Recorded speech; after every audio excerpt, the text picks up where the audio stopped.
Welcome to Dangerous Goods Handling Awareness. Please make sure you're in a comfortable environment, have a pen and paper beside you, and a copy of the segregation chart. At the end of this course, a 30-minute test will be applied. The pass mark is 80%. Proceed when ready. The aim of the program is to familiarize you with details required for safe handling of dangerous goods.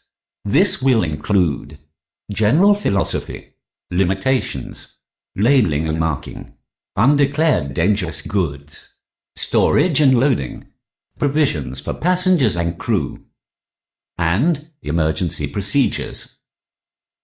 At the end of the program, you will be able to identify and apply appropriate legislation related to transporting dangerous goods and hazardous materials, separate dangerous goods and hazardous materials, and deal with incidents involving dangerous goods.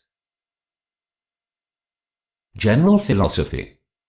Some substances that appear commonly are considered dangerous goods. For example, lithium batteries, paint and fertilizer.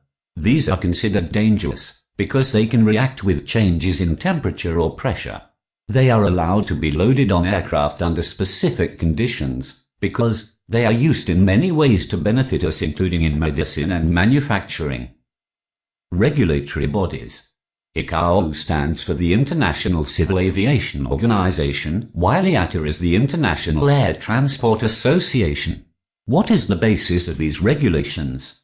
ICAO uses recommendations from the UN Subcommittee of Experts on Transport of Dangerous Goods to give procedures for the transportation of all types of dangerous goods, except radioactive materials.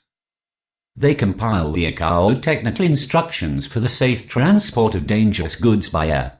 It is a purple book displayed. IATA then updates the dangerous goods regulations for our day-to-day use. Definition.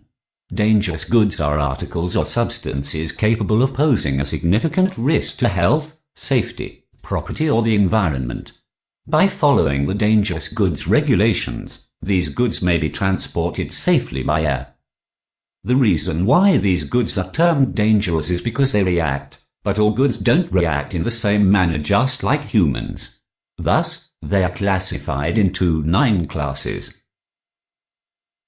The 9 classes are: Class 1, explosives; Class 2, gases; Class 3, flammable liquid; Class 4, flammable solids; Class 5, oxidizing substances and organic peroxides; Class 6, toxic and infectious substances; Class 7, radioactive materials; Class 8, corrosive substances; Class 9, miscellaneous dangerous goods. Right. Now let us discuss the topic on limitations. Some dangerous goods are too dangerous to be carried by aircraft. Others may be carried on cargo aircraft only. And some are acceptable on both cargo and passenger aircraft. What are dangerous goods forbidden in aircraft, under any circumstances? These are articles or substances which react dangerously, produce a flame or dangerous evolution of heat, or dangerous emission of toxic, corrosive or flammable gases, or vapors under normal transport conditions, and must not be carried on aircraft, under any circumstance. A good example is wet charcoal. Another set of limitations is for dangerous goods that are forbidden, unless exempted, or approved.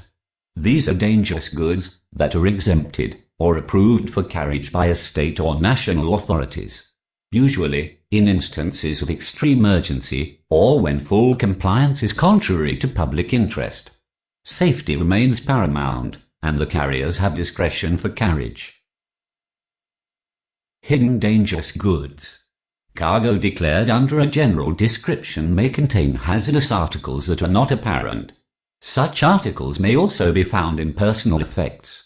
With the aim of preventing undeclared dangerous goods from being loaded on an aircraft, acceptance staff should seek confirmation from shippers about the contents of any item of cargo, where there are suspicions that it may contain dangerous goods.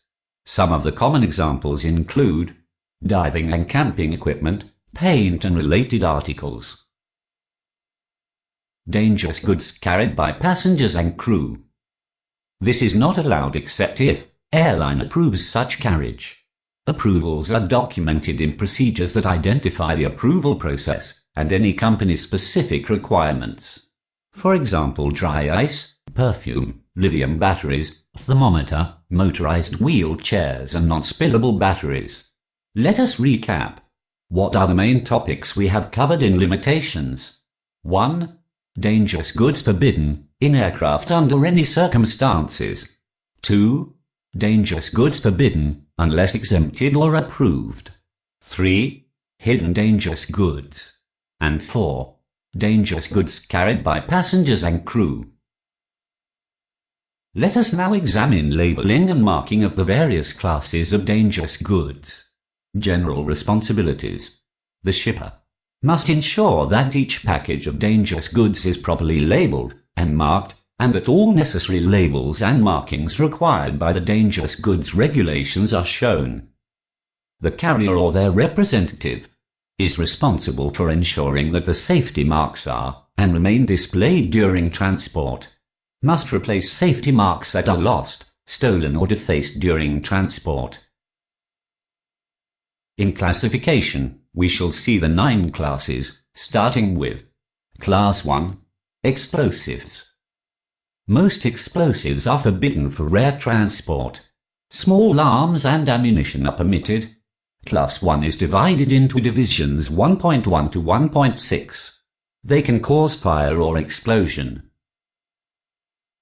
Class 2. Gases. Most gases are contained in cylinders such as fire extinguishers, diving oxygen tanks, cigarette lighters, etc. Class 2 is divided into divisions 2.1 to 2.3. They can burst, produce low temperatures, displace air, are flammable and poisonous. Class 3. Flammable liquids. Liquids which have a closed cup flash point, less than or equal to 60 degrees Celsius. Common examples of this class are paint, fuel, turpentine, etc. They can cause and accelerate fire.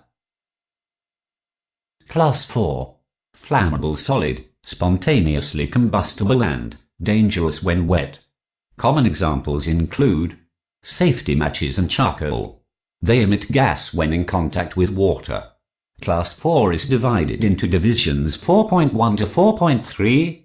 They are flammable, can ignite spontaneously and give flammable gases when in contact with water. Class 5. Oxidizing substances and organic peroxides. Common examples are fertilizers and chlorine. Class 5 is divided into divisions 5.1 to 5.2. They promote fire, react dangerously with other substances and are sensitive to heat and friction. Class 6. Toxic and infectious substances. Toxic substances which can cause death or serious injury to human health if inhaled, swallowed or by skin contact. Also, irritating materials, such as tear gas, which cause extreme irritation, especially in a confined space. Other examples are pesticides and disinfectants. Class 6 is divided into divisions 6.1 to 6.2. These can cause breathing problem or disease in humans or animals. Class 7. Radioactive material.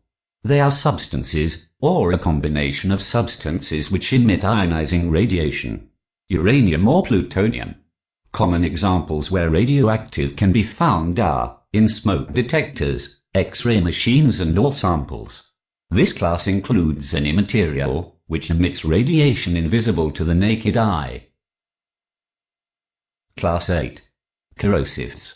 Substances that cause destruction of skin or corrode steel or non-clad aluminum. Are commonly used in batteries and industrial cleaners. Example, sulfuric acid and sodium hydroxide. Class 9. Miscellaneous dangerous goods. A substance that does not meet the criteria for inclusion in classes 1 to 8, but is nonetheless a dangerous good in transport. This includes marine pollutants, environmentally hazardous substances, and elevated temperature materials. Examples are dry ice, asbestos, and lithium batteries. Now, onto standard handling labels, which include cargo aircraft only. This type of package poses extreme danger and must not be loaded on passenger aircraft. Magnetized materials.